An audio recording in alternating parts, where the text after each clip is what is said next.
Hey guys, welcome back to another episode of Conversations That Lead to Greatness. Today we're talking about how to turn your liabilities into assets. So let's get into it. This is Conversations That Lead to Greatness.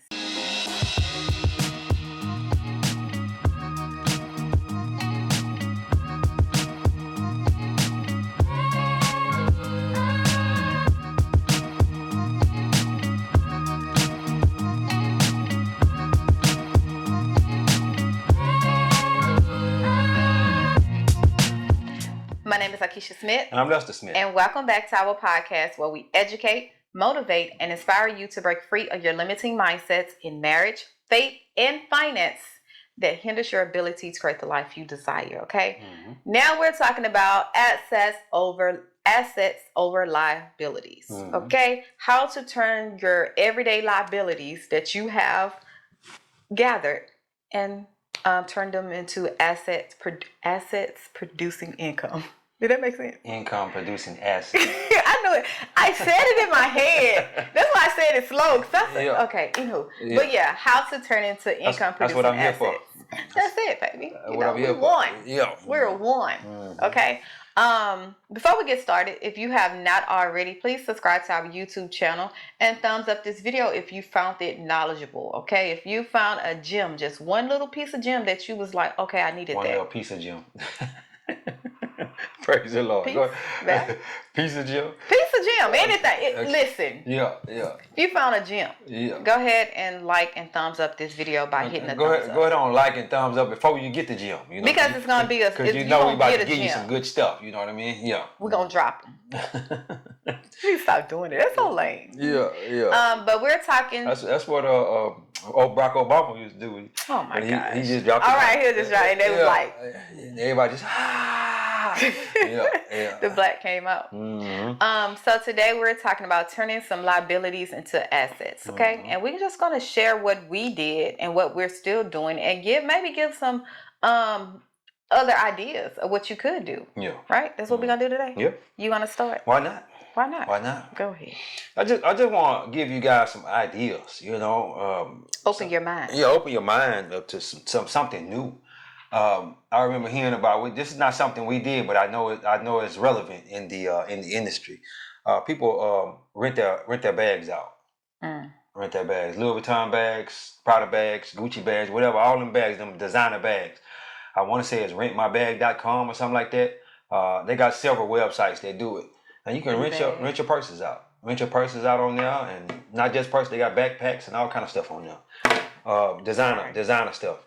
Somebody always out there that wants to look richer than what they really are. So you'll be able to help them out. And you got some people that started whole businesses just doing that. All they do is rent bags out. Yeah. Rent bags out. And a lot of these, what am I trying to say? When they do the videos and stuff like that, these influencers, the influencers, the rappers, content creators and stuff like that, they need bags. They need bags and stuff like that in order to they'll rent it and use it one day and then send it back to you. Or even clothes. They do that with clothes. Clothes too, as well. Mm-hmm. Pretty much everything. And that is a liability. If it's not making you no money, it's a liability. Yeah. You're gonna turn that liability into an asset, and that way somebody else can pay for you to have it. Basically, what I'm trying to say. You spent that money on it. Now use that to make you a little money. But anyway, go ahead with you. Yeah. I just want to say that before we even get started, let's change our mind about it, because it's gonna take a mindset shift. Yeah. It's gonna take you shifting your mind to I just want it for me. It's liabilities. If it's my money, I buy it. Okay, we understand that. That's your desire. You want it. But if it doesn't make sense, if it's not making sense, why stay with that mindset, right? So it's going to take you to have a mindset shift to understand what we're saying, okay? Because at the end of the day, it's about getting other people money to buy what we want, creating an offer to buy what we want, not using our hard-earned money on stuff, right? But to use our money to make more money. Exactly. Okay, so that's one thing. Gonna take a mindset shift, and it's gonna take you being a financial steward of your money. Yeah. Like there's no way you can sit there and buy a car and you at the top of your note, like your budget right now is $800, and you at the top. Yeah. Right? You have no wiggle room, and you think that is okay. Yeah. And that if you just get more money, I'm going to be okay. No, because you're going to find something else to go to go spend it on and be right back at the top of your budget. Yeah, be right back. Instead of taking that money to produce more money so you can pay more, pay that note down. So that's the first thing. Mindset shift. Boop, flip that. We good? All right. Now let's get some examples of what we have done that was successful in turning a liability into an asset. I would say let me tell you something about Turo. Turo is a rental car platform where you can put your car on Turo. Okay. If I was gonna do Turo, and this is from experience. We do Turo. We're still doing Turo. I wouldn't go high in luxury vehicles. Yeah. I would go economy cars. I have a neighbor. He has 20 cars on 20-something cars on Turo, and the majority of them stay gone. He might have 1 or 2 cars in the yard at the time, but majority of them they just stay gone. People just get them and just keep them. I remember a little while back we had the Equinox. Equinox is a little small SUV. Those little small SUVs are very good for Turo, in my opinion. And the reason being is because everybody wants to use them. Yeah. I know sometimes we'll go to the school in the morning and we'll see a line of little small SUVs, all different kind of little small SUVs. That's what people like, crossover type SUVs. Well, here in Houston, Texas, right outside of Houston, Texas. I don't know about other places, but here they're real popular. But they rented the Equinox out for 3 months. Or for 2 months. I come back for 1 day and they rent it out for another 3 months. And she was so happy. She was so happy it was gone because she was riding around in the Cadillac Escalade, the lap of luxury. You know what I mean? So it just stayed gone for like 5 months. And most people can't even wrap. When I tell people that, they can't even wrap their mind around that the car would stay gone for 5 months. Like who rented the car for 5 months? And the second guy, I forget who the first guy was, but the second guy, he had come over here from China and he just needed a vehicle to ride around in until he get his credit right, and then he's gonna go buy a vehicle. So in those 3 months, and that's crazy how fast he can build his credit up. Right. So in those 3 months, he got his credit built up good enough where he can go to the dealership and buy. Somebody he knew that was here. They helped him get his credit right, and he was able to go buy a car off the car lot. Yes. And when we talk about Turo and turning the liability of having a car into assets, you can put it on platforms like that. You got Hire Car. You can do delivery, services or whatever. It's where you turning your car to turn it into a way that it can make you money, not you just paying the note, but it's also making you extra money on the side, right? So with us, we did Turo. We have three. Now we have 2 cars. We have 2 i8s on Turo. On Turo. And what we do is we put it on there, rent it out. And it pays the note and it pays the extra. Whatever is left over, that is your profit, that is your extra. So now we're not paying to ride around in 2 i8s. Everybody else is paying for it. So that became an asset, right? Just say, for instance, you want a certain type of car. Well, get into your mind, okay, if I want this car, I need to come up with a way where I don't have to pay the money that I am making every day to pay that note. I need to come up with a way to make that pay that note. So it could be an offer on the side. It could be doing hair on the side. It can be, no, not doing hair because that's still, but it can be something. Well, it still will pay for the car though. It would, but you're still working. But the thing about it is, some people are fixed to the amount of hours they can work on a job. So let's say you can only work 40 hours on the job. Okay, you do some hair on the weekend and use that money as far as to pay that car note versus the money that you're working for. I still see that's work. Well, praise the Lord. The work that you do as a beautician and a hairstylist, man, no. That's work. That's beyond. But that's one way you can turn your vehicle, rent it out to people that's on Hire Car that's doing Uber Eats and all these rental places. And also too, if you just want to own a high-end luxury car, you can get somebody to pay half the note. Versus you paying the whole note. If the note $800 a month, and you get somebody to pay $400 of it. Just know that when you rent that car out, it might not come back like it left, like it went out. Yeah. If you emotionally attached to the car, don't rent that car out. Don't get it until you can pay for it. Until you can pay for it. But if you do rent it out, just don't be emotionally attached to it, because it's sometimes gonna come back not like it. They didn't waste some juice in the cup holder. You got to go in there and clean that out yourself. Yep, smoked in the car. They done smoked in the car. You know, you got to get one of them machines to suck all the smoke out the car. Yeah. You know, of course, Turo gonna pay for that, because you know, because it costs to get that smoke smell out of there. But just know it might not come back right. Everybody not gonna treat your car like you treat it.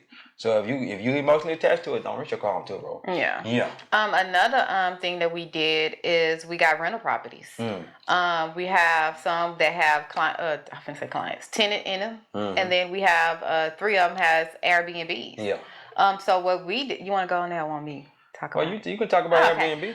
Oh, with Airbnb. So what we did with 3 other Airbnbs, we're able to turn that liability, because it's a liability unless it's paid off, right? Yeah. We're able to turn that liability. No, it's a liability unless it's paying for itself. Well, I'm saying regular. You said unless it's paid off. Well, your house is still a liability. No. Listen to what I'm. No. Unless it's paid off. No, that's not true. That's not true. See, that's why we need to come on this episode to talk to the people. Okay. Your house can be an asset as well. Your personal residence can be an asset. It definitely, yes. Yeah. When you build equity. Right? No. Okay, continue. No, you cut me off. Let me come talk. on. Your house can be a asset if you have a room upstairs that you can rent out and help to pay the note. It becomes an asset.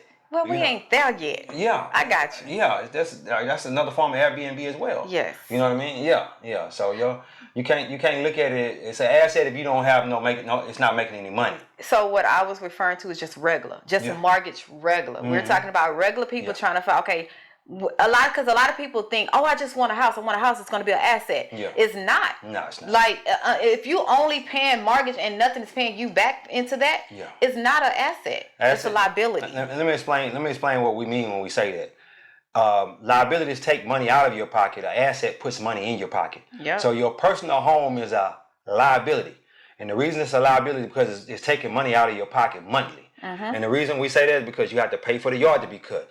You have to pay for the garbage disposal when it goes out to be fixed. You have to pay for different things that happen around the house that need to be fixed. That's going to be constantly taking money out of your pocket. Yeah. You got to pay for the taxes. You got to pay for the insurance. So it's constantly taking money out of your pocket until you start making money with that asset. Bam, there we go. Yeah. So now back to the 3 Airbnbs. So what we did is we got investment properties and turned them into an asset. Yeah. We're able to put it on a platform, Airbnb, Verbo, or whatever, y'all might have heard of those. Yeah. And it rented out for days or months, however long people want to stay in there. Yeah. And we're able to get money from that. So they're not only just paying the mortgage on it, but they're paying us, it's profit coming into that. You see what I'm saying? So we're just not getting a free rental property that's gonna depreciate. That's gonna increase in value, right? Yeah. But we're also getting a profit off of that each month. So that's why I always tell people, real estate, man, listen. You might be scared to jump in, but listen, do it afraid. Yeah. Because that's going to be your best asset producing, your keep saying it best wrong. Income producing asset. Yeah. It's going to be the best way. You can't beat real estate. You can't beat it. You can't beat it. If you go the last 50 years, real estate wins. What if you put real estate up against the stock market and all kind of other assets? Now I will say this: the crypto but that's another animal. Yeah, that's a completely another animal because they not recognizing crypto as a currency yet. So all it takes is for somebody to say something crazy and it just go down. But real estate, it outperforms everything else in my opinion. So yeah, most definitely just if you're going to buy your first house, I would definitely recommend that you look into either buying a duplex where you stay on one side and rent the other side out, or you buying a fixer-upper. Just don't go down there and buy this big old nice house. Or you can go, because you can go up to a fourplex, right? Yeah. You can go up to a fourplex. Yeah. You can go up to a fourplex on a conventional mortgage. Now, if it's over a fourplex, which is five and up, then you got to put a investor's loan on it. Basically, what I'm trying to say, you got to put 20% down. Yeah, not the 3%. Yeah, not that 3%. I got a friend. He stays in one side and he rents the other side out, and he put the 3% down. Hey. Yeah. I meant you to say minty.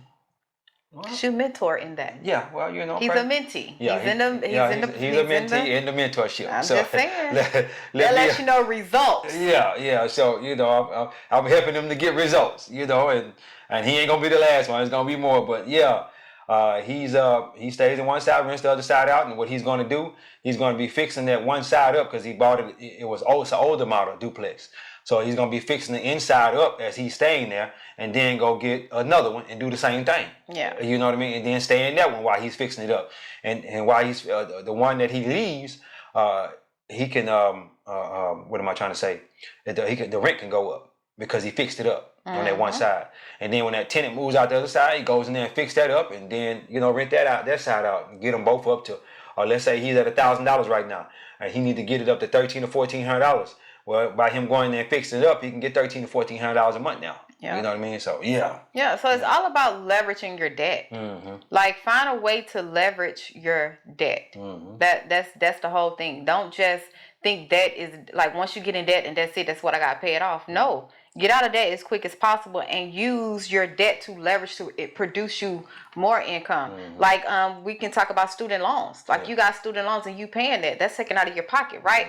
What you can do is to leverage that is to become a consultant, a coaching program, write an ebook of the knowledge, like the knowledge that you have that you receive from your school, or the information you have. Write an ebook, write a course, consult some people, even on your job. That's on the side. That's gonna pay for that. That's gonna produce you income. So it's just not taken out of your pocket, right? It's just not taking out paying each month student loans. Well, you need student loans to pay you something. I'm just saying. That's what I'm just. Most people they get them student loans. They don't even go to. They don't even use what they went to school for. Yeah. So it's constantly taking money out of their pocket. But you got something else you want me to go? No, go ahead. Credit cards. Credit cards are an asset. They can be a liability or they can be an asset. Yeah. You know what I mean? And if you use them like they're supposed to be used, they can be an asset to you. And what do I mean when I say that? Just in case you guys don't know, credit cards can be used for rewards points, and they can also be used for travel. What is it? Rewards points and what else? Cashback. Cashback and rewards points. So, and we use both of them. We have cashback credit cards, and we also have reward point credit cards. So, as long as you're paying that off every single month without paying any interest, you're winning. You win it. And the reason the credit card companies do that is because you have so many people that are paying interest, and as they're paying interest, the people that are not paying interest, they can reap those benefits. Yeah. They want you to get in some debt and start paying the interest so that way these other people can reap the benefits, and they're gonna want to come to you. The credit card companies never gonna lose money. No. Heck no. They're gonna be in business for many, many, many years. Them banks, the big banks and stuff like that, they ain't going out of business just because of credit cards. And you may think, well, I'm winning. If you one of them people that's good at using cashback and rewards points, I'm winning at the bank. I'm winning. Yeah, you'll be winning for a while. Winning for a good while. But then as soon as you start paying the interest, you losing again. You know what I'm saying? But credit cards are an asset. Yes. Or they can be a liability. Right. Yeah. If it's done right. No, just by when we talk about credit cards, it have to be a strategy. You got to be strategic behind your spending. Yeah. Like you just can't go just because you have a credit card with a limit of, let's say, $20,000, and you go buy, I'm gonna say, ladies, a bag and a shoes and a whole outfit, and that round up to what, $7,000. And you putting that on a card. Yeah. If you didn't have the money in your pocket to pay that, you shouldn't have put it on your card. That's losing. Yeah. Because you're gonna have to pay interest. You're not gonna be able to pay that off within the billing cycle. Now where you win at is if you got the $7,000 in the bank and you go buy that stuff on the credit card, get the points, get the cash back, and then pay that off when the bill comes. Right. Pay it all off when the bill comes. Yeah. And you double win if you go take that bag and put it on rent. Rent my bag. Yeah. You know what I'm saying? Or even a car note. Yeah. You take your credit card and the down payment, right? Yeah. It's for the car. You use your credit card, right? Yeah. You go put that on the platform. On Turo. Whatever. And within the billing cycle, get that note paid off. Yeah. Get you one of them zero to 18 month credit cards. Yes. Where it's no interest for 18 months, and that way You can gradually pay it off as it's dwindling down. Yes. You can each month is what I'm trying to say. Yeah. Yeah, and now you you double in. You didn't use none of your money. You borrowed money to create an income producing asset. Yeah. That's how the others do it. The others. Yeah. Okay. Yeah. That's how they do it. It just take a shift in your mindset. It's about what I can invest my money in so it can make money. Yeah. Like it's like to shift that mindset. It's all about money as a tool. It doesn't have any power. Money is a tool that I use to create freedom in my life. That's it. Yeah. That's the mindset. Yeah. It's a tool. Oh yeah. And when you use that tool correctly, it's going to create freedom in your life. And that's the, like, everybody think financial freedom is the like the goal. No, it's freedom, period. Yeah. To do whatever you want. It's not about money, it's about your time. Yeah. It's about freeing up your time to be able to do whatever you want when you want. That is the goal. Yeah. It ain't about accumulating all this money. Because it's a point in time you ain't gonna have no freedom when you're trying to accumulate that. When you make that the goal, Yeah. It's about getting your time back. Yeah. So yeah. And then a lot of people they get all the money and they still be miserable. You have a lot of millionaires and billionaires that kill themselves. But she like to say unliving themselves. Unliving themselves. So they do that because they haven't tapped into their purpose, seeing why God put them here, seeing what they're supposed to do with their life, and they end up unliving themselves. But I'm glad that I found my purpose. Yeah. So I won't have to unlive myself. You know what I mean? So why you keep saying that? Yeah. Lied. Yeah. That's just the truth, though. That's just the truth. It's like until you find your purpose, you really just going through life just willy nilly. You swaying. You just wherever the wind blows, you just going. I'm gonna go to work for 30, 40 years and then let the man give me a check and I'm just gonna retire. When they say retire. Yeah, retire and then live maybe five years and I'm gone. On what they say I should get each month. Yeah, yeah, because you never walked in your purpose, never walked in it. Never even asked God, hey God, what you got for me? What do you want me to do? And I'm gonna tell you right now, it's helping other people. I'm gonna tell you that right now. God wants you to help other people.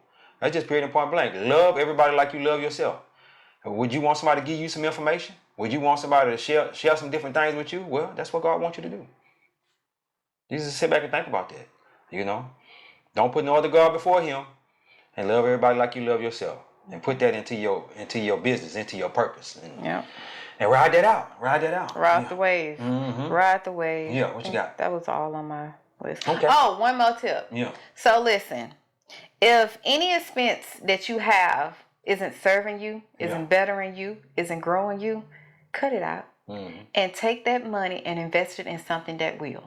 A lot of times we are so big on self-care. Listen, take care inside. Okay, that's something you can do for free. That means healing, dealing with your ish. Stop procrastinating. That means dealing with the inside of you. That's free. All that self-care and beautifying and dudes and listen, take that money that you spend on self-care or whatever you want to call it and invest it in something that's going to change your life, that's going to produce income, that's going to at least buy back 1 or 2 hours of your time.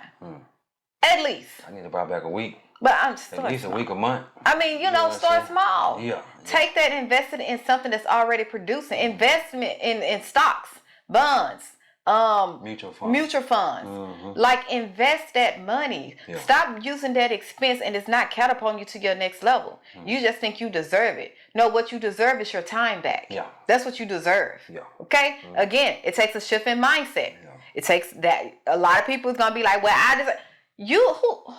You deserve what? So you mean to tell me you deserve to get told when you can take off, when to go to work, when to take your lunch break? Oh, you got to miss your kids' extracurricular activities because you got to work. You okay with that? Yeah. You okay with that? Instead of shifting your mindset and understanding, like, man, I need to be investing.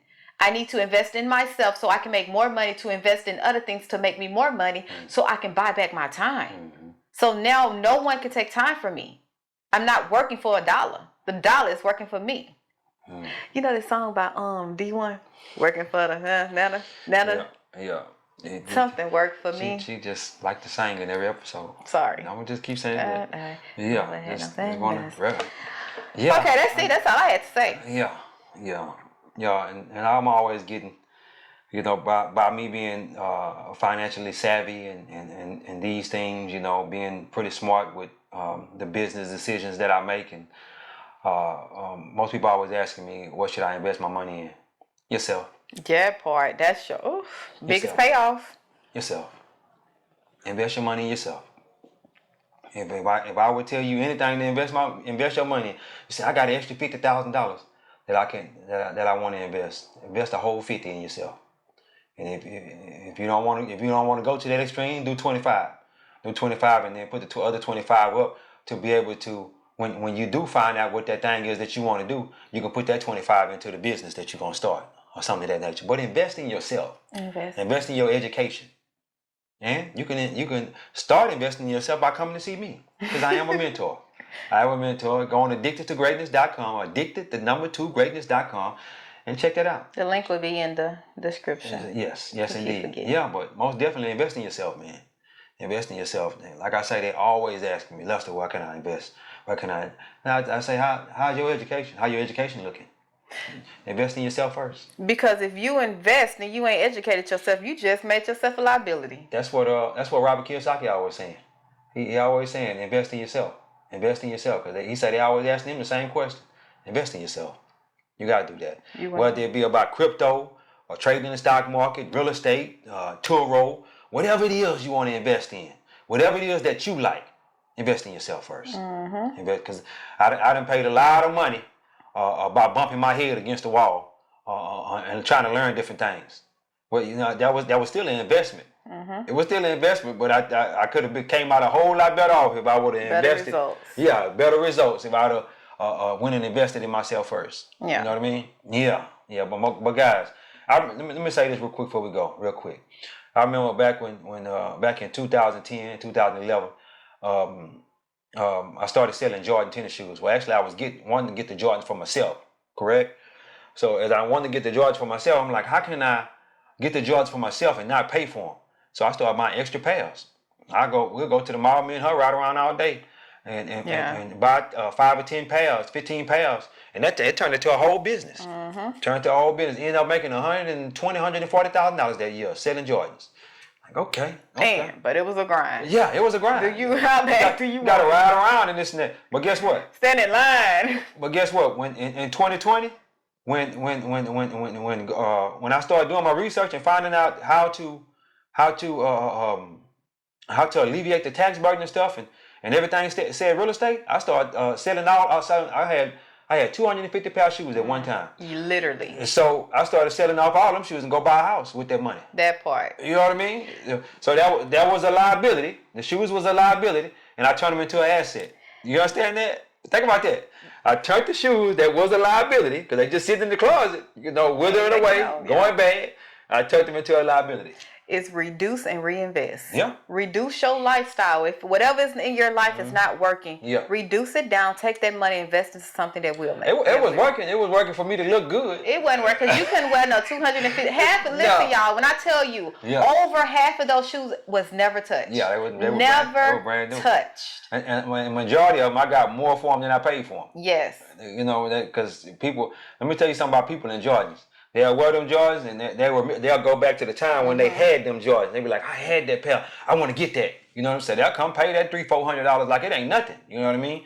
And then here I am. Here I am. Here you go. Yeah, here you go. You're looking for me. I got these things for you. Here I go. And I just took that money and put it right into a house. Yeah. You know what I mean? And put a down payment on the house, man.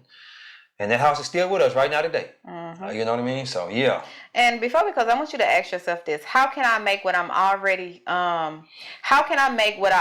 have working for me instead of how can I make what I already have work for me instead of against me? Yeah. Okay? Yeah. Whatever, you have the debt now, right? That you have it. How can you make that debt work for you? Think about that. Sit down, get your tablet, meditate on that, and find a way to make that debt work for you, right? So I want you to just think about that. Because Yeah. at the end of the day, God gave us the ability to get wealth. Exactly. He gave us that ability. We didn't deserve it. We didn't create it. Yeah. We didn't educate ourselves. He gave us the ability to get wealth. Meaning it's in us already. Yeah. All we have to do is sit still and put our mind to work. And that's the thing. We don't like to work this. We like to work this, our mouth, but we don't like to work our mind. Let your mind think. Refresh your mind. Transform your mind to think another way about how you view money, and watch how you can come up with ways to let your debt work for you. Exactly. To make your debt work for you. Yeah. That's it, guys. Proverbs 4, verse 7 through 9 says, the beginning of wisdom is this. Get wisdom. Though it cost all you have, get understanding. Cherish her and she will exalt you. Embrace her and she will honor you. She will give you a garland to grace your head and present you with a glorious crown. Think about that. Get the wisdom. Get the wisdom. Go take that course. Get the wisdom. Go read them books. Get the wisdom from that. So that way you can apply that to your life and make as much money as you possibly want to. Because guess what? That's what I'm doing right now with this mentorship. I've been studying for the last 15 years. Just studying books, different books, and taking different courses and all that. Now here I am, Lord. Use me. Here I am. Use me, Lord. But anyway, guys. One more. This is it, because you just said it. Come on. Because you're going to get wisdom, Yeah. then you're going to need the discipline, and then you're going to have to put your faith to work. Exactly. Because everything it's not going to be easy. Yep. Those three things is what you're going to need. You just can't get the wisdom and think I got the wisdom, now it's going to work. No, you got to discipline yourself to stay even when it's not looking right, to stay persistent, right? Then you're going to have to put your faith to work because it's going to get tested. Yeah. So, yeah, that's all I want to say. And I didn't even know what I was doing. I was just studying, just reading. I'm okay. How can I make my life better? Start reading these books. Start taking these courses. How can I do that? Just keep doing that over and over again. I'm talking about taking courses and stuff you don't even plan on using. So when that opportunity presents itself, you good to go. Yeah. Just think about that. You know what I mean? So guys, don't forget to like, share, and subscribe. That part. Don't forget to like, share, and subscribe. God is good. Life is good. When we look good, we feel good. We live in a life of abundance. Peace. Bye, guys.